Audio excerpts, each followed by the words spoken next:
FM sugandiri la brevu kene niye ale sigitoye suina amara kabini amala kalo fla kalo saba kle doru kle fato ara na gasa arena ni jo angoro shekele sa kewa be bala ko butuka dugula nyina on zara koy ali alamata kewa be bala ko butuka dugu ko ta ka kita on de desenero ga segu sramina alibi akara barai sali labe o drone be ko kan kibario la ananda do chad kaufe ulugo ko ta ve francis sura suga tuga dugu ko ka tugu ni fiu ko ka ta ko sabula irisela ka on aledo o chad kelen ko na yi ko ngo jabana kuntigi to ko redi Felix Tshisekedi ko bina kino to da alela ye ka so ya ka ay wuli ka jom nge ku deme u ka franja la fanga ko la jabana kuntigi de ngay o fo Dimitri Medvedev ni ale irisika ka jabana kuntigi koro e na premier ministre afana ke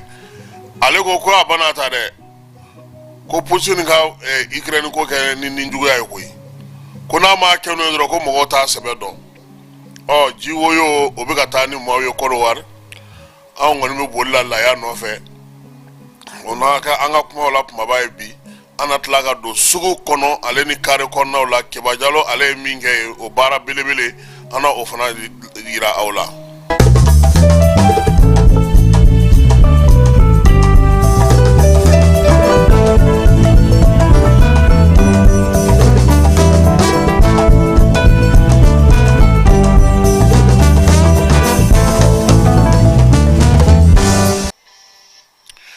Kaufo ka awale nyumando brevu alekene osigile niye ama fo bena saka boko seli labe woni mesena bela jele me ka wuli ka joge munu ma fe ka tuka dugula ma munu fana be ne uluba ka la yanyini bebe ka iseko ni damayira ke kundigi yoro sugu kono naw wati damne na anwuya ka fo mogo kunte ka giri nga bi anya ka fo tle konna na kata se juma jigili wati ma bamako koni seli abeka doko allabe umbe sena bara munu mega kesa oye mau chamanga wuliga jo o beneno laya seli laya ale nyini ma do fana ta ka fini nyini kata du de ma bela jile ngoni bi iso itafa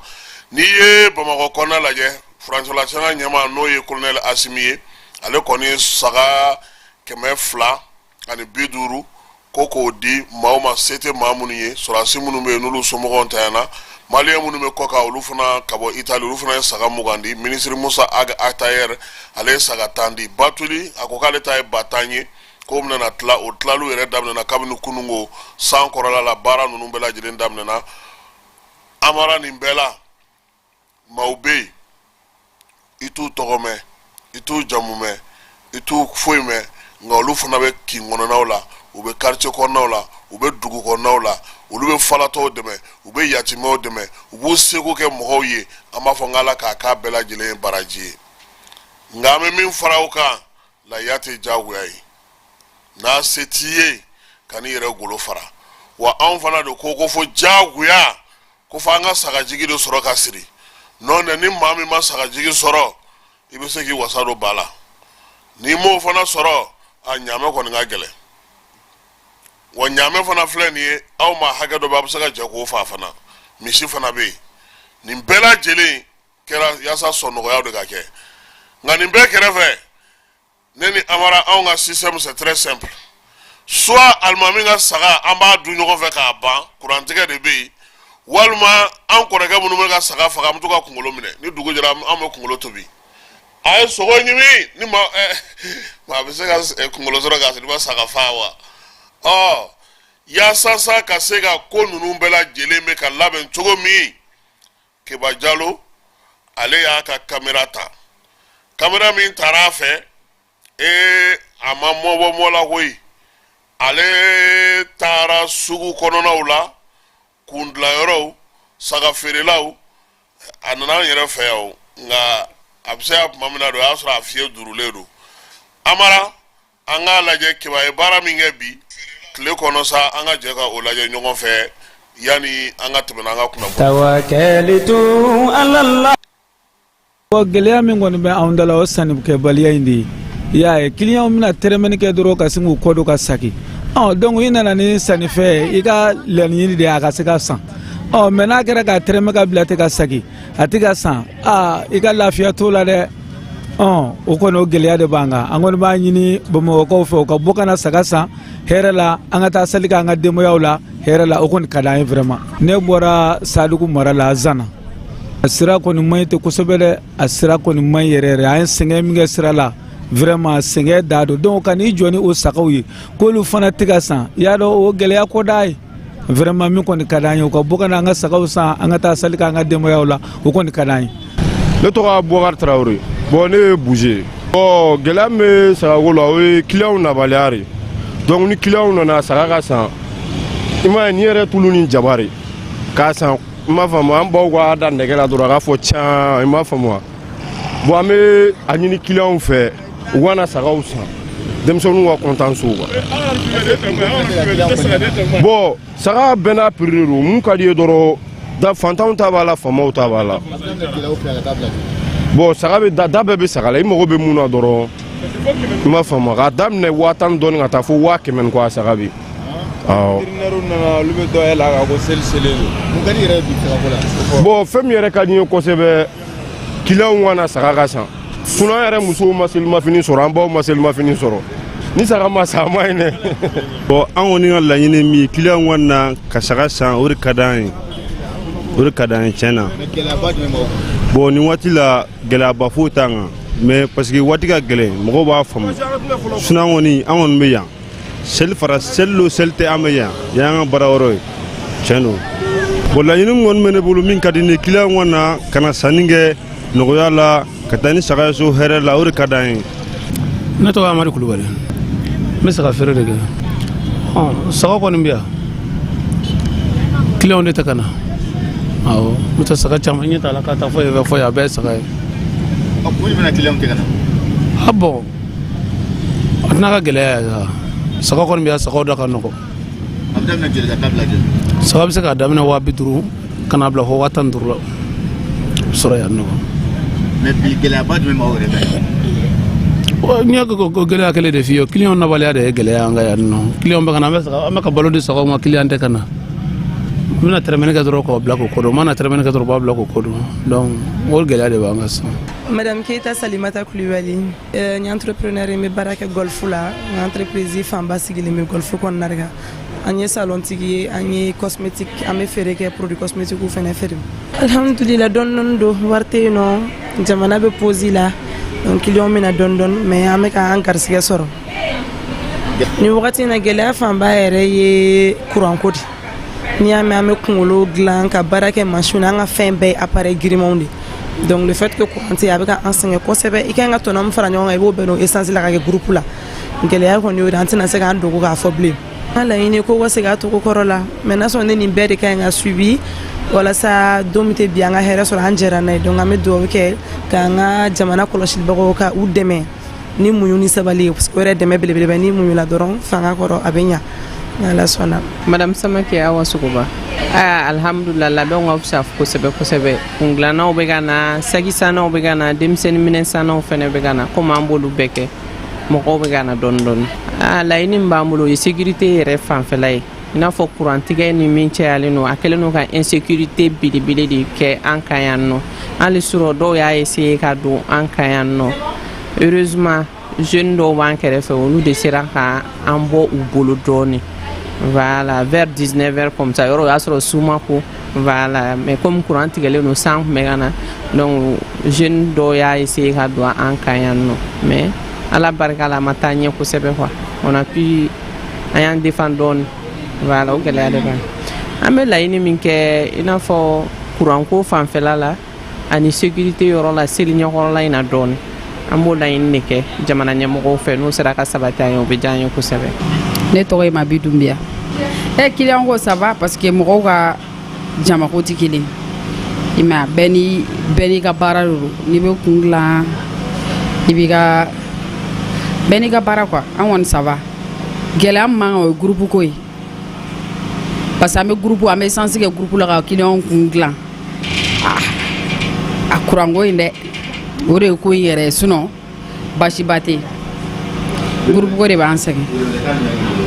welekan min bɛ ne bolo tiɲɛ yɛrɛ la courant ko in ka jateminɛ parce que bololabaarakɛlaw sɛgɛnnen don groupe ko la parce que chaque jour ni client nana f'i ka essence kɛ groupe la ka sɔrɔ ka client kun dilan donc o ma nɔgɔn ni courant ko kɔni sera ka nɔgɔya dɔɔni o bɛ fisaya ma. Ne tɔgɔ Mama Kone tiɲɛna gɛlɛya min b'an kan o courant ko parce que tile journée kɔnɔ an bɛ mun yɛrɛ don essence la an t'a sɔrɔ yɛrɛ a ma nɔgɔn nka an bɛ mun don essence la journée kɔnɔ an t'a sɔrɔ parce que i bɛ essence san i b'a kɛ groupe kɔnɔ ka kunkolo dilan ni essence tɛ baara se ka kɛ ni su bɔra fana o ye baara bannen ye fana a ma nɔgɔn dɔɔni yɛrɛ de. I bɛ mun laɲini di jamana ɲɛmɔgɔw fɛ? Ne kɔni bɛ welewelemada min kɛ o ye u ka solution ɲini courant ko in na pour que an bɛ se ka dɔ sɔrɔ cogo min na quoi sinon a ma nɔgɔn hali dɔɔni an bɛ tile baara la an bɛ essence san ka kɛ groupe kɔnɔ a ma nɔgɔn dɔɔni yɛrɛ de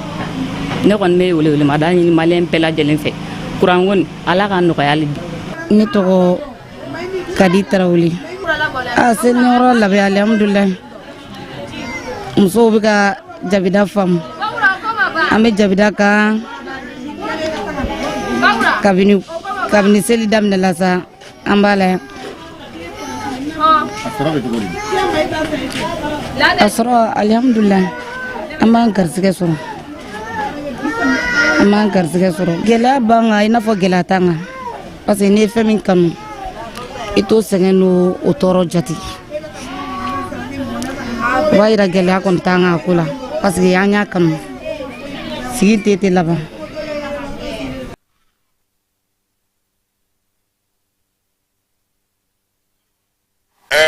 Keba Jalo baara ɲɛna min ye musow ye cɛw denmisɛnw ni maakɔrɔw saga feerelaw bɛɛ y'i ta fɔ an ye bɛɛ ta mɛn an bɛ dugawu kɛ sa seli ala k'a timako ɲuman da ni silamɛ bɛɛ lajɛlen ma musaka ala k'a nɔgɔya halisa anw minnu bɛ boli la a y'anw ta deux positions don alimami grand frère ka kunkolo o fila kɔnɔ an t'o dɔ la kelen jɛ cogoya si de la an yɛrɛ bɛ se ka fila bɛɛ kɛ o bɛ fisɔn alimami kɔni a kɛra cogo o cogo ale bɛ saga faga hali n'a kɛra den kelen de ye alimami kɔni b'o faga n'o fagara an bɛ taa fara bosobagaw kan an b'a bɛɛ de dun ɲɔgɔn fɛ foyi tɛ mara o kuran tɛ yen a t'ale kɔrɔ gɛrɛ a bɛ kɔrɔ gɛrɛ an yɛrɛ de kɔnɔ sen ala k'a nɔgɔya sankaw fɛ yen maa minnu bɛ yen bi n'olu kɛlen don k'u sigiyɔrɔw bila olu ka yɔrɔ min bɛ yen n'o ye farakolo ye bin taara kɛ yen kan maa fila olu bɔnɛna u ni na min ye maa fila wɛrɛ ye olu joginna muso kɔnɔma kelen o bɛ a la wulikajɔ in kɛra kununko alamisa su fɛ san fusufusu bɛ ka na ale tuma min na maa minnu bɛ yen n'olu kɛlen don k'u sigiyɔrɔ bila kin min kɔnɔna na n'o tɔgɔ ye ko farakolo sankaw fɛ yen dugudenw ale ni lakanakɛbaw min ye kɛnɛya tigilamaw ye olu y'a yira k'a fɔ ko maa ninnu kɔni ko u ye fɛn biɲɛnama dɔ de kɛ k'u sɔgɔ koyi biɲɛnama fɛn in sa o de kɔni mɔgɔ dabali ban a ma joginen dɔw taara ka taa n'olu ye segu n'o ye muso kɔnɔma ye ale kɔni bɛ sankaw fɛ dɔgɔtɔrɔso kɔnɔna na ye seerew olu ko ko wulikajɔ dɔ kɛlen don finitigilakaw fɛ yaasa ka se ka ni maaw ɲini cɛ ye ka taa bin maaw kan nka ka fɛn biɲɛnama kɛ k'u sɔgɔ fana ni sɛgɛ b'o la don ou nu poison b'a la o ka jugu sa dɛ Masinakaw fɛ yen olu ka dugu fila bɛ yen Nɛnɛna ale ni Folomana min ye misi caman baden ye ko Bamanciwale kɛbaaw taara ka t'olu gɛngɛn ka taa n'u ye Nɛnɛma ani Folona olu bɛɛ lajɛlen bɛ Masina mara kɔnɔna na waleya in kɔni kɛra kabini kari tɛmɛnen dugudenw ye kibaruya kɔni di ka na sa fo ka na se ɲɛmaaw ma min ye misi ninnu kɔni ye ko mototigi dɔw ale ni mobili 3 olu kɔni nana sa ka na yɔrɔ ninnu bɛɛ lajɛlen lakori dugu in bɛɛ lajɛlen lakori ka sɔrɔ ka misi ninnu dɛnɛ ka taa n'u ye ko kibaruya kɔni dara wolomasiri tabaw tulo kan nka yɔrɔ kɔnɔna jɔrɔna bɛ maa caman na sabula min ye basigibaliya ye o ɲɛlen no a yɔrɔ ninnu na kosɛbɛ Gawokaw fɛ yen kɔlɔsili nana kɛ k'a ye k'a fɔ maa minnu bɛ ba bolo fɛ n'u bɛna Gawo dugu kɔnɔna na ko olu kɔni ka yɔrɔ ninnu ko a lakana ko ma nɔgɔn kosɛbɛ yaasa sa ka se ka lakana ko sabati ye ba kɔfɛ dugu minnu bɛ yen n'o ye Koyima Sadu ye Koyira Tiresoro n'olu bɛ Gunzere komini kɔnɔna na ko don nataw la sa k'a daminɛ bi la sa fo don min ye nɛgɛ kanɲɛ 6 o mana tɛmɛ ni miniti 30 ye ka taa se nɛgɛ kanɲɛ 18 ma o ye maaw tɛmɛli ye kurun na ba sanfɛ n'o waati bɔra la sa maa o maa ne kɔni minɛna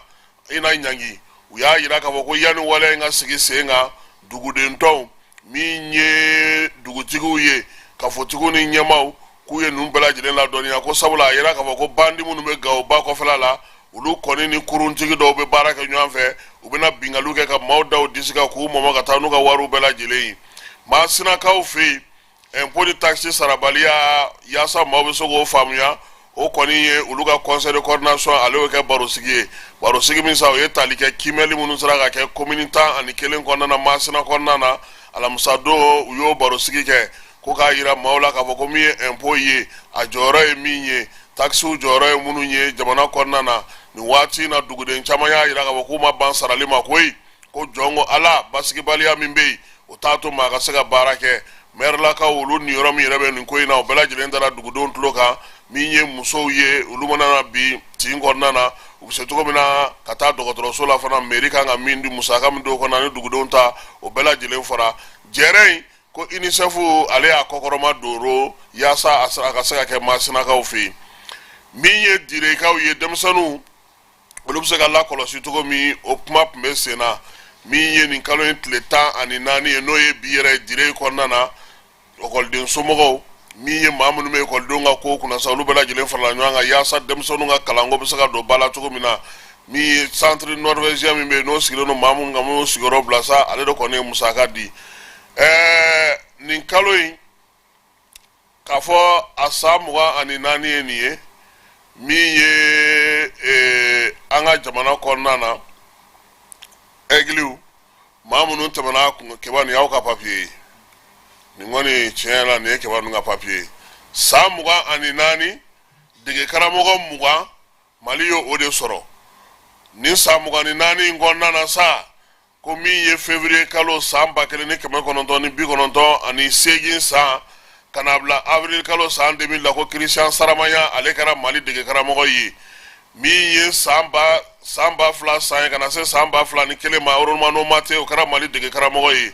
octobre kalo san 2001 ka taa se san 2002 ma sa Ari Kasper Zak ale kɛra Mali dege karamɔgɔ ye san 2002 ka taa se san 2003 Christian Dalger ale kɛra Mali dege karamɔgɔ ye septembre kalo san 2003 ka taa se san 2004 ma Ari Stambuli ale kɛra Mali dege karamɔgɔ ye min ye san 2004 ka na se juillet kalo san 2004 ma Alain Mwanzan ale kɛra Mali dege karamɔgɔ ye min ye san 2004 ka na se san 2005 ma Marketa ale kɛra Mali dege karamɔgɔ ye min ye san 2005 ka na se san 2006 ma Pierre Lechantre ale kɛra ye Christian Saramaya ale tilara ka segin ka na tuguni dege karamɔgɔ la san 2006 min ye san 2006 ka na se san 2009 ma sa Jean-François Jodard ale kɛra Mali dege karamɔgɔ ye k'a daminɛ san 2008 ka na se san 2010 ma min ye Stephen Kessié ale kɛra Mali dege karamɔgɔ ye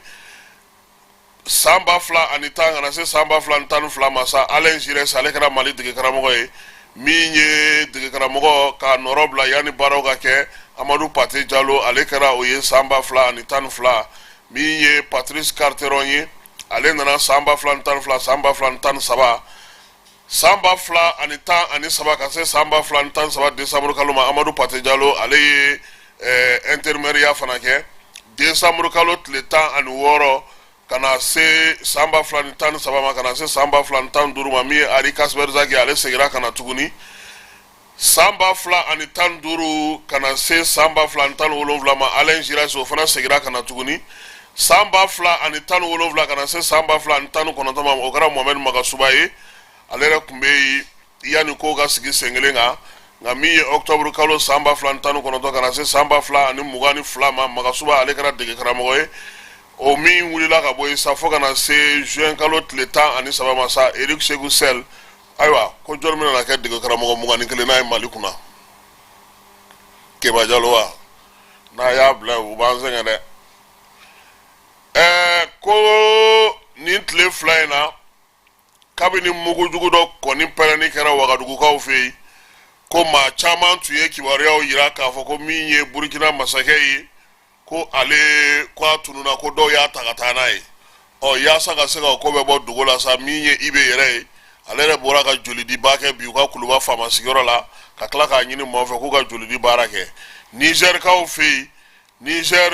olu ka jɛkulu min bɛ yen n'o y'u ka kiiritigɛ so n'a fɔ ma ko cour d'état bi ale yamaruya di ko ka Bazoum ko k'a ka sutura birifini ko k'o wuli ka bɔ a kan n'o ye immunité ye yaasa a ka kiiri bɛ se ka kɛ cogo min Bazoum yɛrɛ kɔni a minɛnen bɛɛ lajɛlen kun bolo ko a bɛna walan sɛmɛ k'a banna walan sɛmɛ ma k'i to a ka immunité présidentielle in kɔfɛ bi kiiritigɛlaw y'a yira ka fɔ sa ko kɔni ko k'o wuli ka bɔ a kan juillet kalo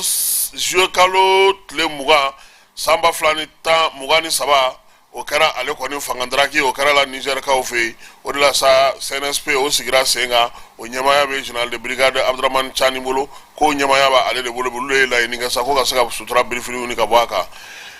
président min bɛ Cameroun président ale y'a tɛgɛ nɔ bila sɛbɛn na sɛbɛn b'a yira ka fɔ ko Camerounkaw fɛ yen ntɛnɛn don n'o ye juin kalo tile 17 ye ko chômele do ko baara ti kɛ Cameroun fan 14 bɛɛ lajɛlen na ko n'i ye nin jateminɛ ko Paul Biya ye nin kɛ ko sabula ko min ye silamɛ jamana caman olu bɛna na seli ɲɛnɛmaya ntɛnɛn nata in ko yaasa maaw kana na kɛ dɔw bɛna dɔw ti na baarakɛyɔrɔ la k'a ye décret ta ko ka se ka o kɛ maa caman kɔni y'a yira k'a fɔ ko nin ko in nin ye nin siɲɛ fɔlɔ ye min ye Cameroun dugu la nin ka se ka kɛ ko kɔrɔ ko silamɛ bɛ ka caya Idriss Déby denkɛ n'o ye jamanakuntigi ye bi Mamad Idriss Déby Itno ale kɔni y'a yira k'a fɔ k'u bɛna n'u ka kin dɔ tɔgɔ da Congo Kinshasa o président la ko n'o ye Félix Tshisekedi ye k'a ye baara min kɛ k'olu dɛmɛ furancɛ fanga kɔnɔna na ko Tchad tɛ se ka ɲinɛ o kɔ fiyewu jamanakuntigi ko ni Ala sɔnna a ma a tɔgɔ bɛna da kin min na k'a tɛna dogo a la cogoya si la a ka minisiri min bɛ kɔkan kibaruyaw kɔkan jamanaw ni jamana wɛrɛ cɛ sira ɲɛnabɔ baara la ko kuma in kɔni dara o tulo kan min ye Idriss Déby ka minisiri cilen ka taa a fɛ yen ANC ale ɲɛma n'o ye Cyril Ramaphosa ye ale taara ka kɛ ɲɛma ye tuguni jamanakuntigi nka Zeyi ANC ale jagoyara ka se ka maa ɲini sabula kɛmɛ sirada la nin y'a siɲɛ fɔlɔ depuis ANC sigira san 30 u ye 39 buruburu 77 o de sɔrɔ o ka dɔgɔ kosɛbɛ u kelen ka se ka wasabulon bɛɛ lajɛlen k'u ta ye n'i ye wasabulon yɛrɛ député bɛɛ lajɛlen ta k'a jateminɛ sa a bɛ bɛn 400 de ma olu ta ye 159 ye o t'a to cogoya si la u ka se k'u sago kɛ o kɔni ye wele bila mɔgɔw ma olu k'u bolo di ɲɔgɔn ma o bɛna na to fana gouvernement d'union nationale o de bɛna na taa sigi Afrique du Sud kaw fɛ yen hali n'o y'a sɔrɔ président ale bɔra ANC la nin waati in na Dimitri Medvedev ale y'a yira k'a fɔ ko min ye Irisi jamana ye k'a ka wuli ko ka baara ta ka da Ukraine kan min u tɛ ɲinɛ min kɔ fiyewu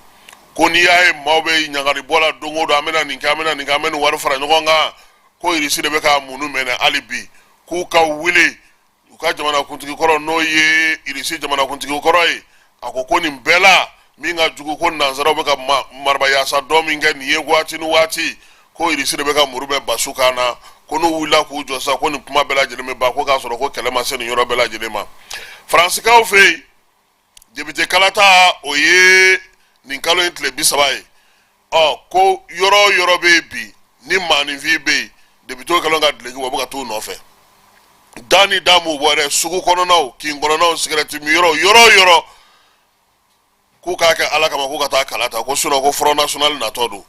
o front national fana o ka nali hukumu kɔnɔna na o ka silamɛw ka tɔnba min bɛ yen ale fana ko k'u b'a ɲini sa ko maa ka sigi sen maa min tɛ balawu kɛ maa min tɛ sitanɛ kɛ maa min tɛna bila maa wɛrɛw juguya la k'olu kɔni bɛ welewelemada kɛ mɔgɔw ka kala ta olu ye hali n'o y'a sɔrɔ u m'a fɔ ko mɔgɔw yɛrɛ ka wuli ka taa kala ta diinɛ ale tɔgɔ la nin fana ye nin siɲɛ fɔlɔ ye faransi a gannen don han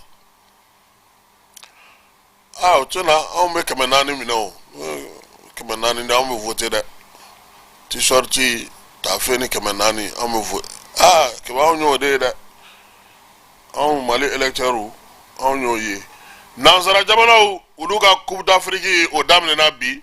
a kan ka taa Alimaɲikaw fɛ nin kalo in tile 14 n'o ye juin ka taa se juillet kalo o nata tile 14 ma kalo kelen dulati don jamana minnu kɛlen don ka ɲɔgɔn sɔrɔ o ye nansarala jamanabaw ye Alimaɲi kɔni ale doncogo ɲɛna tulo na bi ale ye 4-1 o kɛ Écosse la Écosse ye jamana ye min bɛ Angleterre ale fɛ o kɔni y'a jira k'a fɔ ko min ye balontan in ye ko a jijara kosɛbɛ n'o y'a sɔrɔ Alimaɲiw ye 3-0 kɛ tako fɔlɔ la n'o ye premier mi-temps ye deuxième mi-temps kɔni ko kɔni gɛlɛyara kosɛbɛ maa ninnu yɛrɛ kɔni u ye wulila k'u jɔ 4-1 la u fana taara ka taa a ji bɔ yaasa k'u ka maaw la nisɔndiya